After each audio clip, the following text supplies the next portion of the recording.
ஆவணி மாதம் ரொம்ப ஒரு விசேஷமான மாதம் அப்படின்னு சொல்றாங்க. எதனால இந்த ஆவணி மாதம் இவ்வளவு சிறப்பா கொண்டாடப்படுதுங்க சார்? எல்லா மாதத்துலேயும் சூரியன் 6 மணிக்கு உதிக்க மாட்டார். ஒன்றா 5:45 இல்லைன்னா 6:15 அந்த மாதிரி வேறு டயத்தை தான் சூரிய உதயம் ஆரம்பிக்கும். ஆனால் இந்த ஆவணி மாதம் மட்டும்தான் சூரிய பகவான் ஷார்ப்பாக 6 மணிக்கு தன்னுடைய உதயத்தை ஸ்டார்ட் பண்ணுறார். அப்போ ஞாயிற்றுக்கிழமை காலையில் 6 to 7 சூரிய நமஸ்காரம் பண்ணலாம். அப்போ யோகாவில் வரக்கூடிய சூரிய நமஸ்காரம் பண்ணலாம். அடுத்து 2வது மேஷ ராசி, இவங்களுக்கு ஆவணி மாதம் எப்படி இருக்குங்க? ஓகே, திடீர் அதிர்ஷ்டம், எதிர்பார்த்த இடத்துல உதவி, அதை பொருளாதாரத்தில் ஒரு நல்ல முன்னேற்றம், புதிய தொழில், புதிய வேலை, புதிய பொருள் சேர்க்கை, இந்த மாதிரியான நல்ல விஷயங்கள் இந்த ஆவணி மாதத்தில் நடக்கவிருக்கு.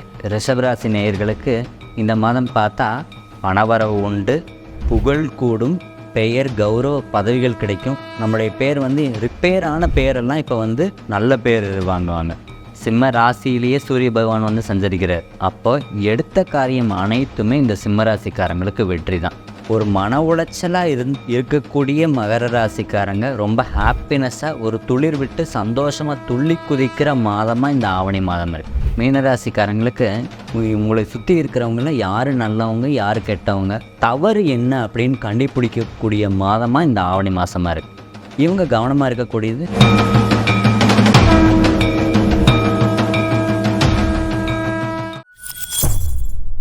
பக்தி பிளஸ் நேர்லவருக்கும் வணக்கம். இன்று நம்மோடு எனதுவர் பொள்ளாச்சி ஜோதிடர் அருண் கார்த்திக் அவர்கள். வணக்கம் சார். பக்தி பிளஸ் நேயர்கள் அனைவருக்கும் வணக்கம் சார். நம்ம இப்போ இந்த ஆவணி மாதத்தில் என்ன வித்தியாசமான விஷயங்கள் இருக்குது? ஏன்னா அனைத்து தமிழ் மாதமே ஒரு சிறப்பான மாதம் தான், இருந்தாலும் ஆவணி மாதம் ரொம்ப ஒரு விசேஷமான மாதம் அப்படின்னு சொல்கிறாங்க. எதனால இந்த ஆவணி மாதம் இவ்வளவு சிறப்பாக கொண்டாடப்படுதுங்க சார்? சிங்கத்துக்கு இணையான மாதமும் இல்லை, சிவனுக்கு இணையான இறைவனும் இல்லை அப்படின்னு அகத்திய மாமுனிவர் சொல்கிறார். அதாவது ஆவணி மாதம் அப்படிங்கிறது சூரிய பகவான் தனது சொந்த வீடான சிம்ம வீட்டில் பிரவேசிக்கக்கூடிய மாதத்தை தான் ஆவணி மாதம் சொல்கிறோம். அதாவது சூரியன் தன்னுடைய ஓன் ஹவுஸுக்கு போகிறார். இப்போ நம்ம எப்போதும் நம்ம சொந்த வீட்டு இருந்தால் நம்ம எவ்வளோ சந்தோஷப்படுவோம், அந்த மாதிரியான இடத்துக்கு போகிறார். இன்னும் சொல்லப்போனால் எல்லா மாதத்துலேயும் சூரியன் 6 மணிக்கு உதிக்க மாட்டார். ஒன்றா 5:45 இல்லைன்னா 6:15 அந்த மாதிரி வேறு டயத்தை தான் சூரிய உதயம் ஆரம்பிக்கும். ஆனால் இந்த ஆவணி மாதம் மட்டும்தான் சூரிய பகவான் ஷார்ப்பாக 6 மணிக்கு தன்னுடைய உதயத்தை ஸ்டார்ட் பண்ணுறார். அப்போ ஞாயிற்றுக்கிழமை பார்த்தா காலையில் 6 to 7 எக்ஸாக்டாக சூரியன் வரை வரக்கூடிய மாதம் இந்த ஆவணி மாதம். இந்த ஆவணி மாதத்தில் பார்த்தா கிருஷ்ணர் பிறந்த கிருஷ்ண ஜெயந்தி வருது, விநாயகர் அவதரித்த விநாயகர் சதுர்த்தி வருது, அடுத்து ஓணம் பண்டிகை, அடுத்து ஏகாதசியும் சிறப்பான ஏகாதசி, அடுத்து ஆவணி மூலம் வருது. இந்த மாதிரி நிறைய சிறப்புகள் வாமனர் அவதரித்த மாதமும் இந்த ஆவணி மாதம் தான். ஆவணி மூலத்தில் இன்னும் ஒரு ஸ்பெஷாலிட்டி பார்த்தா, இந்த ஆவணி மாதத்தில் வரக்கூடிய மூல நட்சத்திரத்தன்று அன்னைக்கு டே பார்த்தா அன்னைக்கு ஒரே வெயிலாக இருந்ததுன்னா அந்த வருஷம் பூரா வெயில் கொளுத்துமா. அன்னைக்கு மோடமாக இருந்ததுன்னா அந்த வருடம் ஒரே மழைக்காலம் உள்ள வருஷமாக அந்த வருஷம் ஃபுல்லாக இருக்கும் அப்படின்னும் சொல்லப்பட்டிருக்கு. இந்த ஆவணி மாதத்தில் ஞாயிற்றுக்கிழமை, அதாவது சூரியனுக்கு உண்டான மாதம் இந்த ஆவணின்னு சொல்லிட்டோம். சூரியன் யார்? சிவபெருமான் தான். அப்போ இந்த மாதத்தில் அட்லீஸ்ட் ஞாயிற்றுக்கிழமையாவது நம்ம சூரியனை வழிபடணும், சிவபெருமான வழிபாடு செய்யணும். அப்போ ஞாயிற்றுக்கிழமை காலையில் 6 to 7 சூரிய நமஸ்காரம் பண்ணலாம். அப்போ யோகாவில் வரக்கூடிய சூரிய நமஸ்காரம் பண்ணலாம். அடுத்து 2வது சூரிய பகவானவே நம்ம போய் வழிபாடு செய்யலாம். மலர்கள் சாத்தி நவகிரகத்தில் இருக்கக்கூடிய சூரிய பகவான் வழிபாடு செய்யலாம். அடுத்து இசைகள் கற்றுக்கொள்ளலாம், பாடல்கள் கற்றுக்கொள்ளலாம். சிவபெருமான் பாடலுக்கு மயங்குவார். அப்போ சிவனுக்கு உண்டான பாடல்கள் படிக்க ஆரம்பிக்கிறது இந்த மாதத்தில் ஆரம்பிக்கலாம், வேதம் கற்றுக்கொள்ள ஆரம்பிக்கலாம். இந்த மாதிரி ரொம்ப சிறப்பான மாதமாக இந்த ஆவணி மாதம் இருக்குது. இந்த ஆவணி மாதத்தில் இன்னும் சொல்லப்போனால் ஆடிப்பட்டம் தேடி விதை அப்படிங்கிறாங்க. அந்த பட்டத்தை இந்த ஆடியில் ரொம்ப சிறப்பான கஷ்டப்படக்கூடிய மாதம் தான் ஆடி. ஆனால் ஆவணியில் இன்னும் ஸ்டார்ட் பண்ணோன்னே, ஏன்னா ஆடி கஷ்டம் முடித்து ஆவணியில் வளர் ஆரம்பி அப்படின்னு ஒரு ஸ்லோகம் இருக்குது. அப்போ இந்த ஆவணி மாதத்தில் நம்ம புது விவசாயம் பண்ண ஆரம்பிக்கலாம். அப்போ வீட்டில் செடி வைக்கிறது, பூக்கள் செடி வைக்கிறது, விவசாயம் ஆரம்பிக்கிறதெல்லாம் ஆடியை விட இன்னும் சொல்லப்போனால் ஆவணியில் தொடங்குவது இன்னும் ரொம்ப சிறப்பு. ஆவணியில் நீங்கள் ஒரு வீடு மாற்றுறீங்க அப்படின்னா நீங்கள் வாடகை வீட்டுக்கு போனால் கூட சொந்த வீடு கூடி போவீங்க. அடுத்து ஆவணியில் செய்யக்கூடிய திருமணங்கள்லாம் ரொம்ப காலங்காலமாக நீடிச்சிருக்கு. எவ்வளோ இணைப்பிரியாத திருமணங்கள்லாம் இந்த ஆவணியில் நடைபெற்றிருக்கு. அப்படியான சிறப்புகள் கொண்ட மாதம் இந்த ஆவணி மாதம். சார், இப்போ ஆவணி மாதத்தில் ஒவ்வொரு ராசினருமே அவங்களுக்கு என்ன பலன் கிடைக்கும், அவங்க என்ன செய்யணும் அப்படின்னு சொல்லி ஆர்வமாக இருப்பாங்க சார். அந்த வகையில் முதல்ல மேஷ ராசி, இவங்களுக்கு ஆவணி மாதம் எப்படி இருக்குங்க? ஓகே, மேஷராசிக்காரங்களுக்கு திடீர் அதிர்ஷ்டம், எதிர்பார்த்த இடத்துல உதவி, அதை பொருளாதாரத்தில் ஒரு நல்ல முன்னேற்றம், புதிய தொழில், புதிய வேலை, புதிய பொருள் சேர்க்கை, இந்த மாதிரியான நல்ல விஷயங்கள் இந்த ஆவணி மாதத்தில் நடக்கவிருக்கு. அவங்க கவனமாக இருக்கக்கூடியது உடல் நலனில் கவனம் தேவை. வேலைப்பளு அதிகமாகும், அதனால் வந்து ஹெல்த் கான்ஷியஸாக ரொம்ப இருக்கணும். அவங்க பண்ணக்கூடிய வழிபாடுன்னு பார்த்தா தக்ஷணாமூர்த்திக்கு 5 எலுமிச்சை கனிகள் வைத்து 2 நல்லெண்ணெய் நம்ம கார்த்திகை விளக்கில் தீபம் ஏற்றி மண்ணகல் தீபம் ஏற்றி வழிபாடு செய்வது ஞாயிற்றுக்கிழமை நாளில் பண்ணாங்கன்னா சூரியனுடைய அனுகிரகம் ரொம்ப கிடச்சி வாழ்க்கையில் நல்ல வளமான வாழ்க்கையை வாழவிருக்கிறாங்க.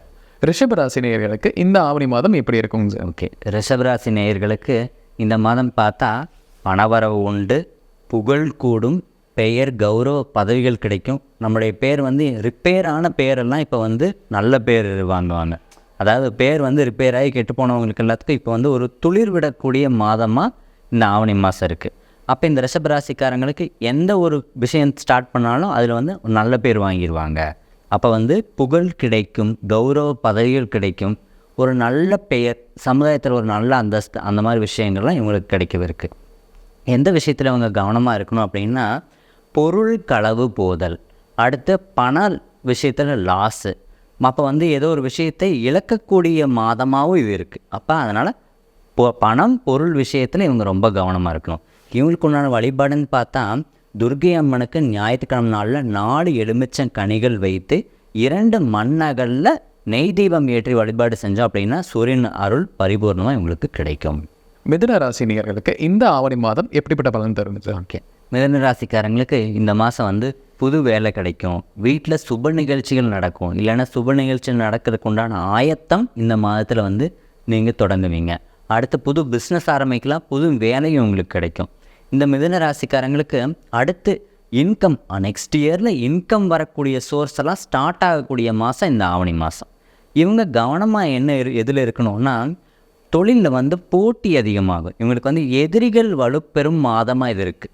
இந்த மாதத்தில் இவங்க வந்து யார் கூடையெல்லாம் பேச்சில் மிக கவனம் தேவை. ஏன்னா உங்கள்கிட்ட இருக்கிறது கேட்டு வேற ஒரு இடத்துல போய் சொல்லி உங்களுக்கே பிரச்சனையை ஏற்படுத்திடுவாங்க. அதனால் எதிரிகள் வலுப்பெறும் மாதம், போட்டிகள் அதிகமாக இருக்கும், அதனால் மன கஷ்டம் நிறைய ஏற்படக்கூடிய மாதமாக இருக்குது.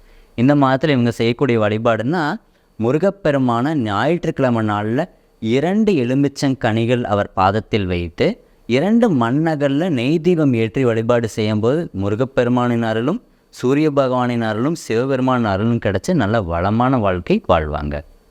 கடகராசி நேயர்களுக்கு இந்த ஆவணி மாதம் எப்படி இருக்க போகுது சார்? கடகராசிக்காரங்களுக்கு இந்த மாதம் வந்து சம்பள உயர்வு பெறும் மாதம். பணியிட மாற்றம், இருப்பிட மாற்றம், ஒரு புது வேலை கிடைக்கிறது, புது வீட்டுக்கு போகிறது, ஒரு இடத்துல இன்னொரு இடத்துக்கு ஷிஃப்ட் ஆகிறது, அந்த மாதிரி விஷயங்கள்லாம் இவங்களுக்கு நடக்கும். வீட்டில் வந்து ஒரு பொருள் சேர்க்கை நிறைய வாங்கிறதுக்கு உண்டான விஷயங்கள்லாம் இவங்க ஸ்டார்ட் பண்ணக்கூடிய மாதமாக இந்த மாதம் இருக்குது. இன்கம் வந்து இன்க்ரீஸ் ஆகிரும். At least additional source of income ஆகுது. இப்போ ஜாபுக்கு போயிட்டு இருந்தாங்கன்னா அடிஷ்னலாக பிஸ்னஸ் பண்ணுவாங்க, பிஸ்னஸ் பண்ணிட்டு இருந்தாங்கன்னா அடிஷ்னலாக வேறு ஏதாவது ஒரு பிஸ்னஸை எக்ஸ்பேண்ட் பண்ணுவாங்க, அந்த மாதிரி சொல்லலாம். புது வண்டி வாங்கக்கூடிய மாதமாகவும் இந்த ஆவணி மாதமாக இருக்குது. இவங்க கவனமாக இருக்க வேண்டிய விஷயம்னு பார்த்தா அவப்பேர் ஏற்படும் காலகட்டமாக இந்த ஆவணி மாதம் இருக்குது. அப்போ என்ன, இவங்க பேச்சில் மிக கவனம் தேவை. அடுத்த நண்பர்களுடன் பழகுவதில் மிக கவனமாக இருக்க வேண்டும். இவங்க செய்யக்கூடிய வழிபாடுன்னா ஞாயிற்றுக்கிழமை நாளில் பெருமாளுக்கு 3 எலுமிச்சம் கனிகள் அவர் பாதத்தில் வைத்து 2 மண்ணகலில் நல்லெண்ணெய் தீபம் ஏற்றி வழிபாடு செய்வது பெருமாளின் அனுகிரகம், சூரிய பகவான் அனுகிரகமும் இந்த கடகராசிக்காரங்களுக்கு கிடைக்கும். சிம்ம ராசி நேயர்களுக்கு இந்த ஆவணி மாதம் எப்படிப்பட்ட பலன் கிடைக்கும் சார்? சிம்ம ராசியிலேயே சூரிய பகவான் வந்து சஞ்சரிக்கிறார். அப்போ எடுத்த காரியம் அனைத்துமே இந்த சிம்ம ராசிக்காரங்களுக்கு வெற்றி தான். எல்லாமே இப்போ இந்த மாதம் வந்து ஜாக்பாட்னு சொல்லிடலாம். அப்போ எந்த ஒரு விஷயம், ஒரு பிஸ்னஸ் ஸ்டார்ட் பண்ணுறீங்கன்னா வெற்றி தான், ஏதோ ஒரு காரியம் எடுக்கிறீங்கன்னா அது வெற்றி தான். அப்போ எல்லாமே உங்களுக்கு சக்ஸஸாக அனுகூலமாக கூடி வரக்கூடிய மாதம் வந்து இந்த ஆவணி மாதம் சிம்ம ராசிக்காரங்களுக்காக இருக்குது. இப்போ இவங்களுக்கு வந்து இந்த தீரா கடன் அடைப்படக்கூடிய வழிகள் பிறகக்கூடிய மாதமும் இந்த ஆவணி மாதமாக இருக்குது. அப்புறம் வீட்டில் வந்து ரொம்ப நாளாக வந்து சுபகாரியம் நடக்கவே இல்லை, வீட்டில் வந்து நிறைய பிரச்சனைகள் இருக்குது அப்படின்னா அது எல்லாமே தீரக்கூடிய மாதமாகவும் இந்த ஆவணி மாதமாக இருக்குது. இவங்க கவனமாக இருக்கக்கூடியது என்னென்னா தங்களுடைய ஹெல்த். அப்போ வந்து ஃபுட் கான்ஷியஸ் ரொம்ப இருக்கணும். அடுத்து வேலைப்பளு அதிகமாகிறதுனால இவங்களுக்கு வந்து பிபி, சுகரு அதெல்லாம் அதிகமாகி ரொம்ப மென்டல் டிப்ரெஷனுக்கு போகக்கூடிய காலகட்டமாக இருக்குது. அதனால் நீங்கள் அது மட்டும் ரொம்ப கவனமாக பார்த்துக்கணும். இவங்க செய்யக்கூடிய வழிபாடுன்னா ஞாயிற்றுக்கிழமை நவகிரகத்தில் இருக்கக்கூடிய சூரிய பகவானுக்கு ஓர் நார்த்தங்காயை படைத்து அடுத்து 2 மன்னகளில் நெய் தீபம் ஏற்றி வழிபாடு செய்வது இவங்களுக்கு நல்ல வளமான வாழ்க்கை இந்த வருடம் முழுவதும் பெற்றுத்தரும். கன்னிராசி நேயர்களுக்கு இந்த ஆவணி மாதம் எப்படிப்பட்ட பலன் கிடைக்கும் சார்? ஓகே, இப்போ கன்னிராசிக்கு 12ஆம் இடத்துல சூரிய பகவான் சஞ்சரிக்கிற மாதமாக இருக்குது. கன்னிராசிக்காரங்களுக்கு வீட்டில் சுபகாரியம் நடைபெறும். பணியிட மாற்றம் உண்டு, வேலை மாற்றம் உண்டு, இருப்பிட மாற்றம் உண்டு. இவங்க வந்து ஒரு வாடகை வீட்டிலேருந்து இன்னொரு வாடகை வீட்டுக்கு போகிறதோ இல்லைன்னா சொந்த வீட்டிலேருந்து இன்னொரு சொந்த வீடு கட்டி போகிறதோ அதுக்குண்டான விஷயங்கள்லாம் இவங்களுக்கு ரொம்ப பிரகாசமாக இருக்குது.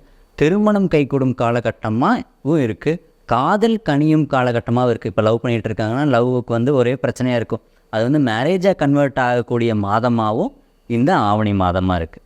இவங்க கவனமாக இருக்க வேண்டிய விஷயம்னு பார்த்தா வண்டியில் பார்த்து போகணும். அடுத்து பேச்சுவார்த்தையில் மிக மிக கவனம் தேவை. ஏன்னா இவங்க பேச்சால் வந்து நிறைய விஷயத்தை இழக்கக்கூடிய மாதமாகவும் இந்த ஆவணி மாதம் இருக்குது.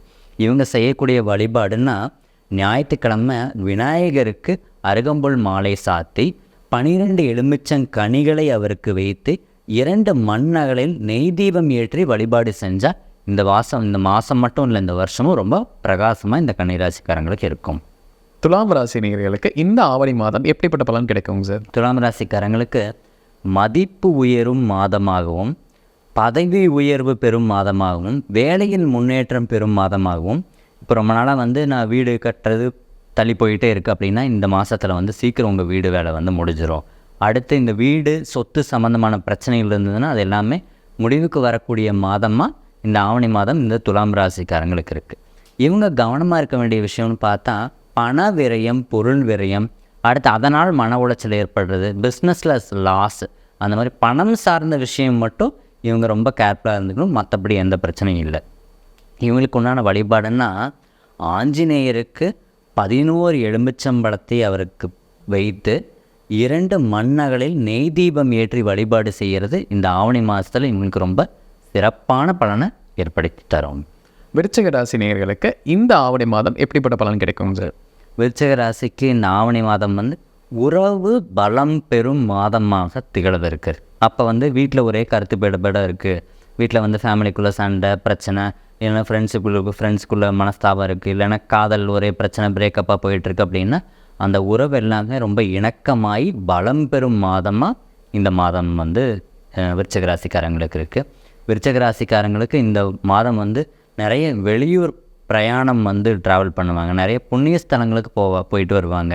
வேலை நிமித்தமாகவும் பிஸ்னஸ் நிமித்தமாகவும் நிறைய ட்ராவல் அவங்களுக்கு இருக்கும். அந்த ட்ராவல் அனுகூலமாகவும் இருக்கும். இவங்க கவனமாக இருக்க வேண்டிய விஷயம்னு பார்த்தா இந்த ட்ராவலில் வந்து இவங்க வந்து தூக்கமின்மையின் காரணமாக இவங்களோட ஹெல்த்து வந்து கீழே போகிறது. அடுத்து பொருள் களவு போதல், தன்னுடைய ப்ராப்பர்ட்டிஸ் எல்லாம் வந்து ரொம்ப பிலாங்கிங்ஸ் வந்து ரொம்ப கேர்ஃபுல்லாக பார்த்துக்கணும். இது மட்டும்தான் இவங்க செய்யக்கூடிய வழிபாடுன்னா காளியம்மனுக்கு 11 எலுமிச்சை கனிகளை ஞாயிற்றுக்கிழமை சாத்தி 2 மண்ணகளில் நெய் தீபம் ஏற்றி வழிபாடு செய்கிறது இவங்களுக்கு நல்ல ஒரு அனுகூலமான பலனை இந்த மாதம் தரும். தனுசு ராசி நேயர்களுக்கு இந்த ஆவணி மாதம் எப்படி இருக்க போகுதுங்க சார்? ஆவணி மாதம் தனுசு ராசிக்காரங்களுக்கு சொத்து பிரச்சனை தீரும், அவப்பெயர் நீங்கும், பொருளாதார முன்னேற்றம் உண்டு. இப்போ இந்த மாதத்தில் இவங்களுக்கு வந்து ஒரு கெட்ட விஷயத்துலேருந்து ஒரு நல்ல விஷயத்தை இவங்க மாறுறாங்க. யாரெல்லாம் வந்து தன்னுடைய லைஃப்பில் வந்து கெட்டவங்க அப்படிங்கிறது இந்த மாதத்தில் இவங்களுக்கு வந்து தெரிஞ்சு போயிடும். பிஸ்னஸில் இருக்கக்கூடிய லூப் கோலெல்லாம் இவங்க கண்டுபிடிச்சிருவாங்க. எங்கே வந்து ரெவன்யூ லீக்கேஜ் ஆகுது, தன்னுடைய பிஸ்னஸில் வேலையில் எந்த விஷயத்தில் வந்து ஒரு தவறு நடக்குது அப்படிங்கிறத இந்த மாதம் வந்து இவங்க கண்டுபிடிச்சிருவாங்க. இவங்களுக்கு வந்து இது ஒரு நல்ல சிறப்பான மாதமாக இருக்குது. இவங்க கவனமாக இருக்கக்கூடிய விஷயம்னு பார்த்தா பேச்சில் கவனம் தேவை. ஏன்னா பேச்சினால் வந்து இவங்க ஒரு வேல்யூபிளான ஒரு விஷயத்தை இழக்கக்கூடியதாகவும் இருக்குது. அப்போ என்ன, நீங்கள் என்ன தவறு கண்டுபிடிச்சாலும், என்ன உங்கள் கூட இருக்கிறவங்க தப்பு கண்டுபிடிச்சாலும் அதை ஒரு சொல்கிற முறையில் சொல்லி அதை திருத்த தான் சரியே தவிர கட் அண்ட் ரைட்டாக எடுத்தோம் கவுத்து நல்லா பேசுனீங்க அப்படின்னா அடுத்து பிரிவினை தான் சந்திக்கணும். அதில் மட்டும் இவங்க கவனமாக இருக்கும். இவங்க செய்யக்கூடிய வழிபாடுன்னு பார்த்தா இந்த மாதத்தில் சூரிய பகவான் தான் இந்த மாதத்தில் முக்கியமானது. அப்போ நவகிரகத்தில் இருக்கக்கூடிய சூரிய பகவானுக்கு 9 எலுமிச்சங்கனிகளை படைத்து 2 மண்ணகளில் நெய் தீபம் ஏற்றி வழிபாடு செய்கிறது எல்லா ஞாயிற்றுக்கிழமையும் பண்ணுறது இன்னும் ரொம்ப சிறப்பான பலனை தனுசு ராசிக்காரங்களுக்கு பெற்றுத்தரும். மகர ராசி நேயர்களுக்கு இந்த ஆவணி மாதம் எப்படிப்பட்ட பலன் கிடைக்கும் சார்? இந்த ஆவணி மாதம் வந்து நீங்கள் வந்து ஒரு மன உளைச்சலாக இருக்கக்கூடிய மகர ராசிக்காரங்க ரொம்ப ஹாப்பினஸ்ஸாக ஒரு துளிர் விட்டு சந்தோஷமாக துள்ளி குதிக்கிற மாதமாக இந்த ஆவணி மாதம் இருக்குது. அப்போ எந்த ஒரு விஷயமும் வந்து உங்களுக்கு ரொம்ப சந்தோஷத்தை தரும், இனிமையான காலம் அப்படின்னு சொல்லலாம். இந்த காலகட்டத்தில் நிறைய ட்ராவல் பண்ணுவீங்க இந்த மாதத்தில். அடுத்து வீட்டில் சுபகாரியம் நடைபெறும், திருமணம் கைகூடும். அடுத்து வந்து உறவுகளுக்குள் விரிசல் இருந்துச்சுன்னா அது ரொம்ப இணக்கமாக மாறுறது. அடுத்து வேலை மாற்றம், பணியிட மாற்றம், இருப்பிட மாற்றம், ஒரு இடத்துல இன்னொரு இடத்துக்கு ஷிஃப்ட் ஆகுது, இதெல்லாம் ரொம்ப அனுகூலமான பலனை பெற்றுத்தரும். அடுத்து பணவரவு உண்டு. பணவரவுக்கு உண்டான விஷயம் எல்லாத்தையும் நீங்கள் இந்த ஆவணி மாதத்தில் ஸ்டார்ட் பண்ணிடுவீங்க. இவங்க கவனமாக இருக்கக்கூடிய விஷயம்னு பார்த்தா பேச்சில் கவனம் தேவை. எந்த ஒரு கமிட்மெண்ட்டும் உறுதிமொழியும் யாருக்கும் கொடுக்காதீங்க. அது மட்டும் நீங்கள் கவனமாக இருந்துட்டிங்கன்னா எந்த ப்ராப்ளமும் இல்லை. இவங்களுக்கு உண்டான வழிபாடுன்னு பார்த்தா ஞாயிற்றுக்கிழமை நவக்கிரகத்தில் இருக்கக்கூடிய சனி பகவானுக்கு 8 எலுமிச்சங்கனிகளை வைத்து 2 நல்லெண்ணெய் தீபம் அவருக்கு ஏற்றி வழிபாடு செஞ்சீங்க அப்படின்னா இந்த சூரியனின் அருள் பரிபூர்ணமாக கிடச்சி வாழ்க்கையில் நல்ல வளமான வாழ்க்கையை வந்து நீங்கள் பார்ப்பீங்க. கும்பராசி நேயர்களுக்கு இந்த ஆவணி மாதம் எப்படிப்பட்ட பலன் கிடைக்கும் சார்? ஆவணி மாதத்தில் கும்பராசிக்காரங்களுக்கு ஒரு லாங் பெண்டிங் இஷ்யூ வந்து இப்போ செட்டில் ஆயிரும். ரொம்ப நாளாக வந்து இது நான் போராடிட்டு இருக்கேன், இது நடக்கவே இல்லை அப்படிங்கிற விஷயம் வந்து இந்த ஆவணி மாதம் நடைபெறும். அடுத்து ஹெல்ப் கிடைக்கும், சப்போர்ட் கிடைக்கும். நமக்கு யாருமே இல்லையே ஹெல்ப் பண்ணுறதுக்கு அப்படின்னு ஏங்கிட்டு இருந்தவங்களுக்குலாம் இது ஒரு சப்போர்ட் கிடைக்கக்கூடிய மாதமாக இருக்குது. அடுத்து லோன் எதாவது ட்ரை பண்ணாங்கன்னா உங்களுக்கு கிடச்சிடும். கடன் எங்கேயாவது ட்ரை பண்ணாங்கன்னா கடனாக வந்து பணம் வரக்கூடிய மாதமாக இருக்குது. கவனமாக இருக்கக்கூடிய விஷயம்னா பணம் வரும், ஆனால் அந்த பணத்தை கவனமாக பார்த்துக்கணும். இல்லைன்னா வேஸ்ட்டாக வந்து அந்த பணம் வந்து விரயமாயிடும். அப்போ பணம் வந்துச்சுன்னா அதை சுப விரயமாக மாற்றிக்கோங்க. இது மட்டும் அவங்க கவனமாக இருக்கும்.